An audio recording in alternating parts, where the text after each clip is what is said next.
안녕하십니까. 소마시네마 영화 리뷰 하겠습니다. 제목이 첫 번째 키스인데요.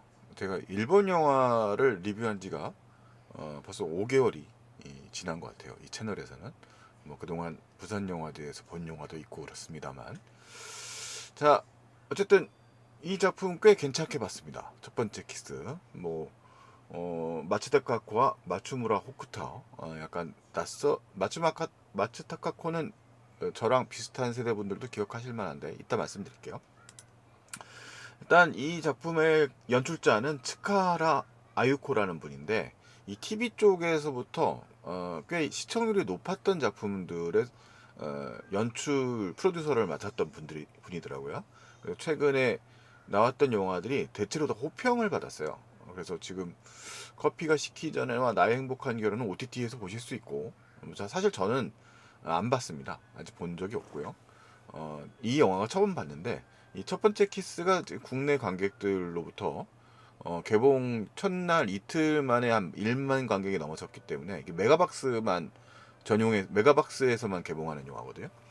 근데 상당히 반응이 좋은 편이다라고 말씀드릴 수 있을 것 같습니다. 그리고 이제 3월 달에 라스트 마일이라는 영화를 또 개봉하네요.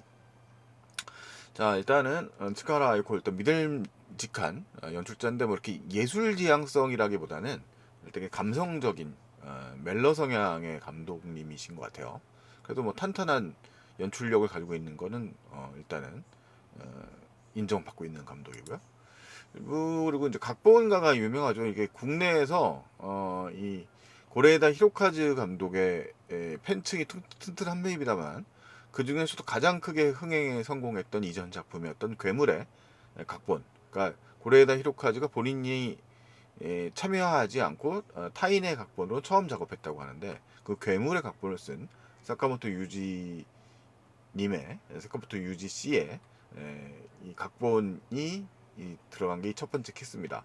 이분은 꽃다발 같은 사랑을 했다라는 다른 멜러 영화로도 상당히 좋은 반응을 얻었던 분이고요. 그 전에도 뭐 되게 다방면에 방송이나 자신의 이제 출판 저작이라 소설이라든가 그런 걸로 상당히 이제 필력이 뛰어난 분으로 알려져 있어요. 자, 일단 근데 첫 번째 키스에 대한 이제 전체적인 평을 보시면 뭐 다 좋죠. 좋은 편입니다. 우리나라는 오히려 이제 그 일반 관객이라든가 이런 것보다는 별로 큰 관심을 못 받는 편이지 않나. 그러니까 일단 우리 한국 평단의 관심은 크게 받지 못하는 좀 이제 그 멜러적인 성향의 영화니까, 뭐 특별하게 뭐 튀는 그런 경향의 영화는 아니니까요. 자, 어쨌든 그런 작품이고요. 평은 전반적으로 좋다. 관객 반응은. 그리고 이 작품을 얘기할 때는 이 첫 번째 키스라는 제목이 왜 붙었는가 싶었더니, 이 사랑의 블랙홀이라는 영화가 있죠. 그라운드 혹데이라는 헤럴드 라미스의 영화가 있는데, 이 작품이 이제 타임루프물의 완전 클래식 오브 클래식이에요. 이 그라운드 혹데이 후에 같은 시간대가 반복되는, 과제가 수행되지 않을 때가 반복되는 현상은 덩리만의 엣지 오브 투모로우나 리처드 커티스의 어바웃 타임 같은 영화들에도 똑같이 적용되어서, 뭐 국내 영화들 중에도 있죠. 그런 작품들이 적용되었던 영화인데, 이 자장의 이 설정의 틀에서 이 첫 번째 키스도 크게 달라지진 않습니다. 그리고 마치타 카코를 이제 떠올리는 올드 팬들 분이라면 역시 이분이 2000년에 한 25년 전에 출연했던 4월 이야기에 짧은 60분짜리 영화였는데, 이완 슌지의 영화였죠. 이때 등장했었던 그 젊은 여배우가 마치다 가코입니다. 뭐 그 이후에 뭐 엄청나게 많은 필모를 쌓으면서, 뭐 지금은 그 일본을 대표하는 중년 여배우 중에 한 명이라고 말할 수 있겠고요. 주연급 여배우고요. 그다음에 마츠무라 호쿠토는 반면에 보이그룹 출신이더라고요. 근데 연기력이 이미 인정을 받았습니다. 그리고 제가 5개월 전에 소개했던 어, 이 지금 리뷰 이전에 소개했던 일본 영화 새벽의 모든의 그 무기력한 남자 주인공 역할을 해서 일본 아카데미상 상도 받고 상당히 인정받는 젊은 배우 중에 한 명이라고 보시겠습니다. 그래서 두 배우의 나이 차가 실제 극중 나이에서는 한 살 차이입니다만, 왜 이런 설정이 됐는가는 이제 영화의 스토리 때문에 지금 타임루프물이라는 특징을 좀 가지고 이해를 하시면 될 것 같고요. 그 다음에 이제 조연급으로는 텐마 이치로라고 하는 인물은 이 영화의 주인공인 스즈리 카게루, 이게 일본에서도 특이한 이름이라고 합니다. 스즈리 카게루의 그가 이제 그 원래는 고생물학, 특히 이제 공룡 연구 같은 거를 하는 친구인데, 그 사람의 이제 그 일종의 조교 같은 시절에, 학부 시절, 저기 뭐 석사 시절에 아마도 지도 교수였던 것 같고요. 그다음에 텐마 리츠는 텐마 이치로 교수의 딸로 나온 설정입니다. 그다음에 세키 안니는 이 마츠다 카코가 연기하는 스즈리 칸나, 스즈리 칸나의 직장 동료고, 일종의 뮤지컬 그 뭐죠? 일본식 특유의 약간 막 그 가발 쓰고 그 뭐 만화 원작의 뭐 뭔가 하는 그 연극하는 뮤지컬 연극 같은 순정 만화를 연극한 뭐 그런 쪽에 미술 스텝으로 같이 일하고 있는 친구로 나옵니다. 모린 아나도 사실은 뭐 그 우리 지금 넷플릭스에서 보실 수 있는 그 고레타 히로카즈가 연출한 작품이었죠. 마이콘의 행복한 밥상에 이제 타이틀로를 맡고 있는 그런 배우죠. 자, 일단은 이 영화의 그 예고편에서도 알 수 있고요. 시작하자마자 나오는데 이 이야기의 시작점은 마츠무라 호쿠토, 이 남자 배우가 연기하고 있는 남주라고 우리가 표현을 하죠.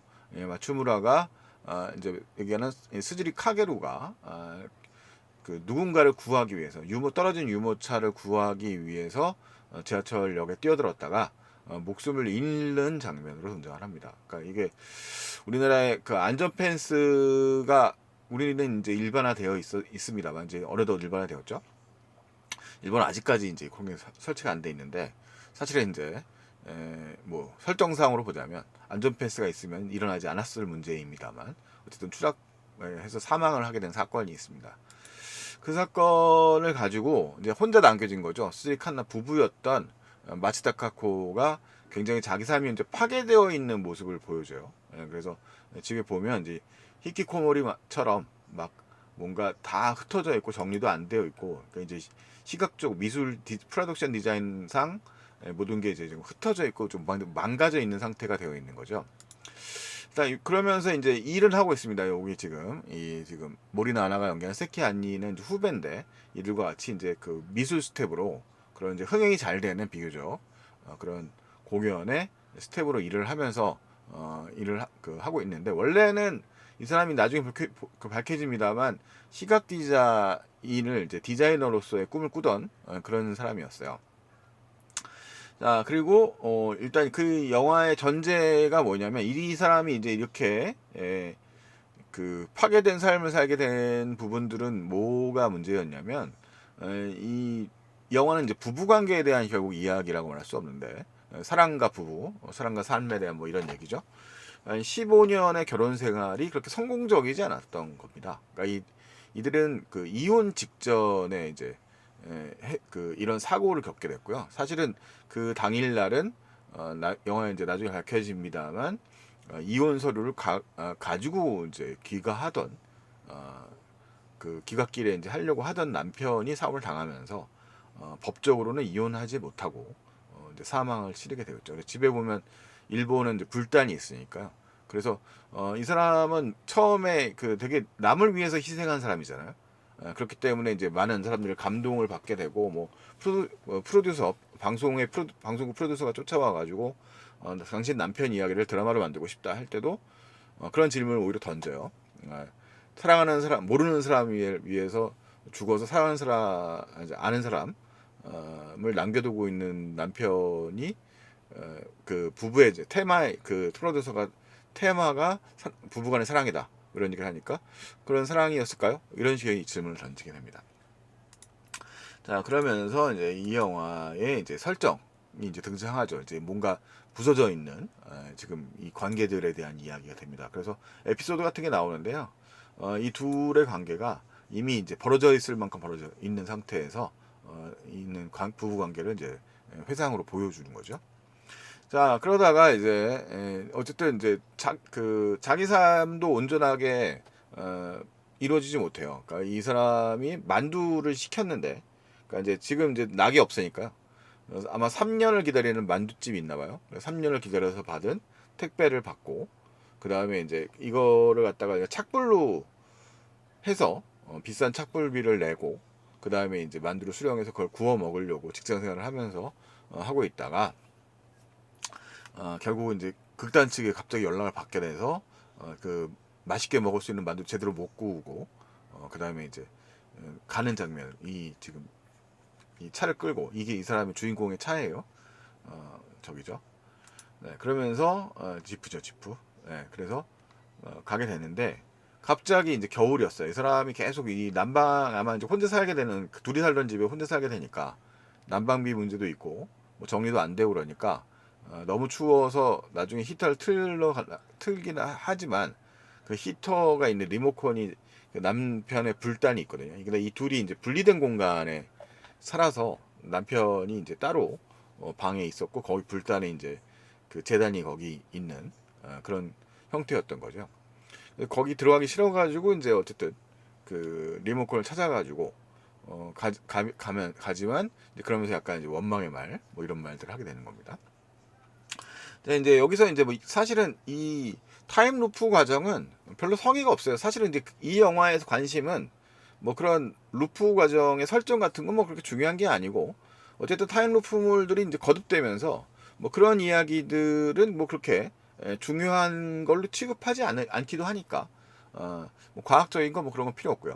그냥 어쨌든 우연히 일본의 도쿄에 뭔가 지진이 발생을 하고 어떤 터널에 문제가 생기면서 이제 타임 루프의 세계, 그러니까 이 남편과 카케루와 이 사람은 칸나인데 이 사람이 처음 만나던 그 날로 갑니다. 15년 전에 8월 1일인 거죠. 그래서 추웠다가 계절이 확 바뀌어서 여름에 그날로 돌아가게 됩니다. 그래서 이 사람은 가가지고 이제 남편을 우연히 막 자기도 기억을 잘 하고 있어요. 이 남편과 처음 만났던 곳이니까. 그래서 그 자기가 일했던 예술 작품을 이제 뭔가 마무리 지으려고 아티스트로서 갔던 그 리조트에 찾아가게 되고 거기서 이제 연구 발표회에 참여하러 온, 그러니까 이제 교수를 서포트하러 온 남편을 이제 만나게 된 거죠. 15년 전에 당신을 만났어, 이렇게 얘기하게 되는 겁니다. 자, 그러면서 이제 이 자기 자신을 이제 돌아보게 된다는 이야기가 되는 거예요. 남편은 이제 어쨌든 지금 이 현 시점에서는 죽었고 이제 15년 전과 결혼 시작 전이죠. 연애의 첫날. 예, 이들 둘 부부는 연애하고 한 달 만에 프로포즈를 하고 이제 결혼까지 이런 되게 초고속 결혼을 한 사람들로 나와요. 자, 그래서 이야기는 같은 이야기의 반복의 부정인데 나름 차곡차곡 구성이 잘 되어 있는 편입니다. 그러니까 그날의 하루의 일정이고 시간은 한 저녁 8시까지는 귀가를 해야 되는 걸로 나와 있어요. 그래서 대략 뭐 꼭 왜 그래야 되는지 모르겠지만 어쨌든 시간이 이제 정해져서 돌아와야 돼요. 왜냐하면 그 설정이 있군요. 이 쓰리 칸나 이 주인공 마치다 카쿠가 가죠. 가게 되면 자기 자신이 등장하는 시간, 이 파티가 이제 저녁에 파티가 되고 그 파티에 그, 그 아티스트로서의 그 상을 열어야 되는 그러기 위해서 자기의 15년 전에 자기가 등장하게 되는데 여기서는 15년 전에 자기와 접촉하게 되면 심각한 이제 현기증 같은 걸 일으키면서 일종의 후유증을 앓게 되기 때문에 행동에 제약이 생겨서 자기는 피해야 됩니다. 그래서 그 8시 전까지는 와야 되는 상황이 되죠. 아마 한 낮인가 아침인가 정확하게 그 시간 범위 내에 있어요. 그래서 이 사람이 하는 일들은 되게 정해져 있습니다. 이렇게 이 지금 세미나를 준비하기 위해 남편은 왔다 갔다 할 거고 그 전에 이제 그 일이 끝나고 요 교수와 앉아서 샴페인을 좀 같이 마시는 시간을 가지고 있고요. 이 시간부터 이제 시간이 겹쳐서 칸나가 만날 수 있는 거죠. 그래서 이 사람이 이제 대신 들어올 때 일종의 규칙 같은 게 있습니다. 딱 등장을 하고 오면 이 당시에 이 사람을 신기한 이제 그 여름방학 숙제로 그 여름방학 신문을 만들려는 아이들이 이제 그 즉석 카메라로 폴라로이드라고 옛날에 불렀는데 이제 물론 일본이니까 후지필름 제품이겠죠. 그걸로 사진을 찍습니다. 근데 등장할 때마다 찍고 같은 날이 반복되기 때문에 그 아이들 등장할 때마다 찍고 이 주인공 칸나는 마츠다 카코는 그 사진들을 이제 모으게 되는 거예요. 그래서 계속 반복해서 이거 오는 거죠. 그 터널을 타고 그래서 오게 되는 거예요. 현 시점 15년 전 후에서 15년 전으로 가게 되는 거예요. 자, 그래서 이게 처음에 만나서는 이제 그 일단은 이 사실 자체에 놀라게 되고 15년 전에 굉장히 젊은 남편이 이 둘이 아마 영화의 설정상으로 1년 차 정도 될 겁니다. 남편 연상이 칸나고 그다음에 이 카케루가 이제 연하인 거죠. 자, 그러면서 이제 둘이 첫 만남이 있었던 날로 돌아가게 되는데, 이제 이 만남이 있기 전까지, 원래는, 이제, 이 칸나가 자기의 아티스트 작품을 전시하기 위한 파티장에서 그걸 제막하기 전에 등장하기 전까지는 원래 모르는 사이였던 거예요, 애초에. 그렇기 때문에 그 전에 자기를 알기 전에 먼저 등장을 해서, 이 카케루와의 이 사람의 사고가 나지 않는 거를 피할 수 있는 방법을 생각해야 되는 거야. 이게 목표가 되죠. 둘이 사이가 멀어지긴 했지만 여느 부부처럼 뭐 완전 원수 상태가 된 건 아니고요. 뭐 우리 오정 선생님한테 가야 될 정도는 아니고 그냥 이렇게 자연스럽게 좀 멀어져 버린, 그러니까 정이 서서히 멀어져 버린 관계인거든요. 근데 그 남편이 그런 이제 멀어진 관계에 죽어버려서 이 칸나 입장에서는 더 마음이 좋지 못한 거예요. 그래서 이 사람의 죽음을 어떻게든지 피하기 싶은 거죠. 그래서 여기서 이제 영화적 설정상으로는 요 보시면은 이 사람이 광학도여서 그러는지 모빌 장치가 있는데, 모빌 장치가 이제 태양계의 어떤 회전, 그러니까 우주의 회전을 상징하는 장치인 거고, 여기 지금 이제 막 쪽지 같은 게 붙어 있습니다. 이 쪽지들이 이제 이 사람의 그 시간대의 행동이죠. 하필 그 사람이 그 시간대에 그 전철역에 있었기 때문에 이 사람의 동선들을 가지고 그것들을 찾아갑니다. 근데 그거를 찾아가는 장치들도 되게 일본적이죠. 그래서 이 사람이 갖고 있던 소지품을 이제 경찰 쪽에서 준 걸로 보이는데, 피가 묻은 이제 그런 물건들이 있는데, 그 물건을 보면 이 사람이 뭘 샀고 어디를 들려서 어디 다 영수증을 다 가지고 있어요. 그래서 그 영수증에 따라서 이 사람이 예를 들자면 뭐 어떤 책을 가지고 있는데 그 책을 가지 말아야 된다든가, 이 사람이 고로케를 좋아합니다. 그래서 고로케를 안 좋게 할 수 있는 방법이 뭘까? 이제 각가지 어쨌든 동서를 흐트러버리는 방식들을 이제 생각해내는 거예요. 그래서 그런 게 약간 코미디적 요소로 활용이 됩니다. 자, 이 장면도 사실 좀 웃기는 장면인데, 사실 마츠다 카코가 뭐 상당히 이제 노련한 배우다 보니까 이 영화에서는 거의 이제 원탑 배우라고 할 수 있어요. 거의 혼자서 이야기를 끌고 나가고, 관점 자체가 29살 자기가 이제 처음 만남 시절에 이제 남편 카게루와의 만남을 갖는 거거든요. 근데 이제 그러면서 있을 법한 이야기, 그 정래미가 15년 전간 떨어졌던 정래미의 처음 모습이 아니라 첫 만남의 설렘 같은 것들을 이 칸나도 점차 느끼게 되는 거죠. 그래서 더더욱 카게로를 절실하게 살려야 될 필요성을 느낍니다. 근데 그 이야기를 이제 그 아까 처음에 말했던 사랑의 블랙홀 같은 영화 그라운드 데이처럼 좀 가볍게 이제 경쾌하게 좀 풀어나가는 편이에요. 영화가 일본 영화지만 막 이렇게 슥슥 늘어지지 않고 생각보다 그 동선의 점층법을 이렇게 찾아갑니다. 그러니까 이 둘이 이제 만남이 이뤄지고 요 앞에 이제 개들한테 이 칸나는 영화의 처음에서도 나오지만 그 동물을 별로 좋아하지 않거든요. 막 투덜거리는 장면이 있어요. 동물과 인간과 동물 모두 좀 싫다. 질려 하고, 그다음에 나는 오직 만두만 난 만두와 재혼했어. 이제 농담 후배 배우인가요? 누굴 태워다 주면서 그런 말들이 나오거든요.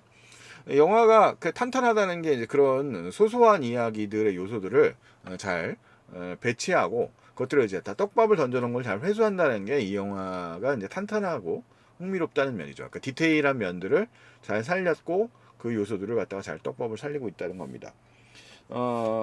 그래서 여기 좀 뭐, 예, 이렇게 되는데, 그 다음에 요들이 이제 하는 게 이제 그 뭐냐면, 이 지금 여기 보이는 장면에 나와 있는 것처럼, 그 루프 뭐죠? 요 케이블카 같은 거, 로프웨이라고 하죠. 로프웨이를 타고 이 둘이 그 다음에 이제 팥빙수를 먹으러 가요. 팥빙수 집인데 한여름에 일본의 그 푹푹 찌는 더위에 팥빙수를 먹겠다고 긴 줄을 서서 기다리는데 그게 또 한정판이라서 또 그 선착순에 줄 서는 사람들도 그 줄을 기다리다가 못 먹을 수도 있는 거예요.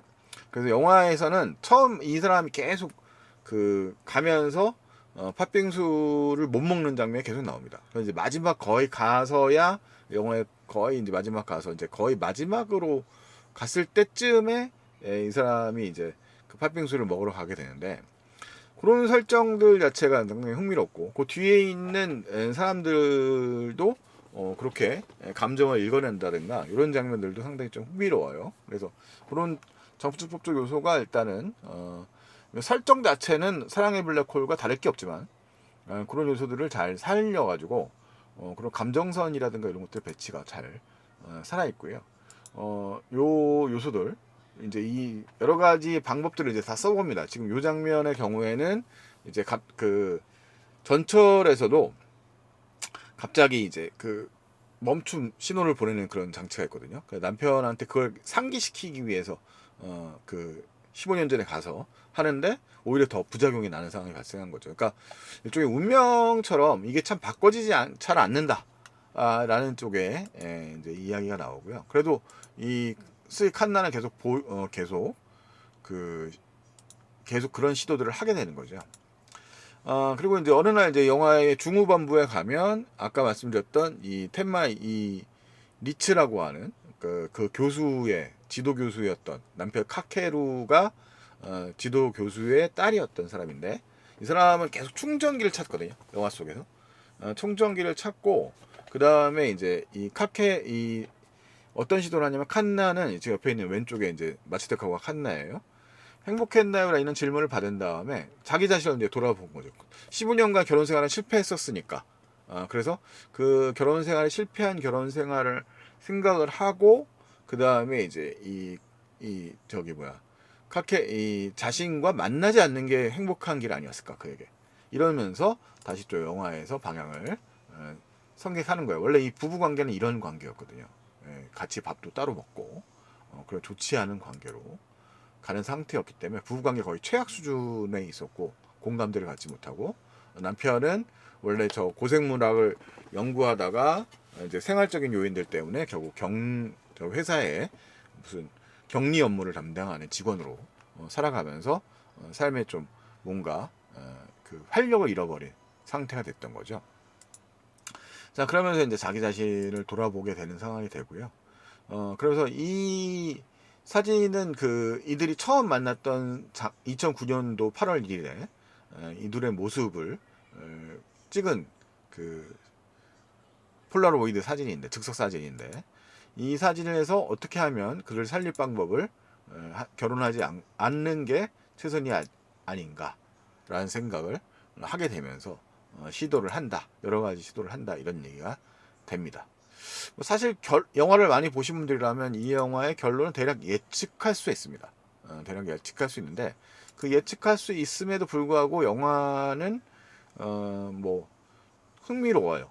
제가 봤을 때는 흥미롭게 봤고 이 영화가 단순하게 그런 스토리적인 측면들뿐만 아니라 뭐 살아간다는 것과 뭐 되게 보편적인 이야기죠. 영화의 이야기는 보편적인 이야기고 어쩌면 뻔한 이야기인데 거기서 이제 감정적 파토스를 만들어내는 것 그것들이 중요하다고 봤을 때 그 감정적인 요소들을 잘 살려낸 영화고 그것들을 받쳐줄 만큼 뭐 연출이라든가 뭐 촬영도 굉장히 유명한 감독님이 촬영을 담당하셨어요. 시노미야 히데토시라고 드라이브 마이 카라든가 이런 작품을 촬영한 감독이죠.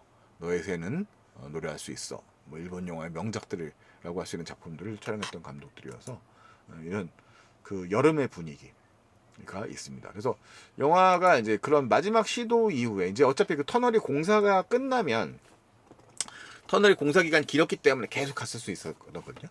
그 공사 기간이 끝나면 더 이상 갈 수가 없었는데 그런 시도들 같은 것들이 되게 그 마지막 이어진 다음에 에필로그 형태로 분위기가 상당히 좀 달라진 이야기가 이제 마지막에 전개가 되면서 영화가 마무리됩니다.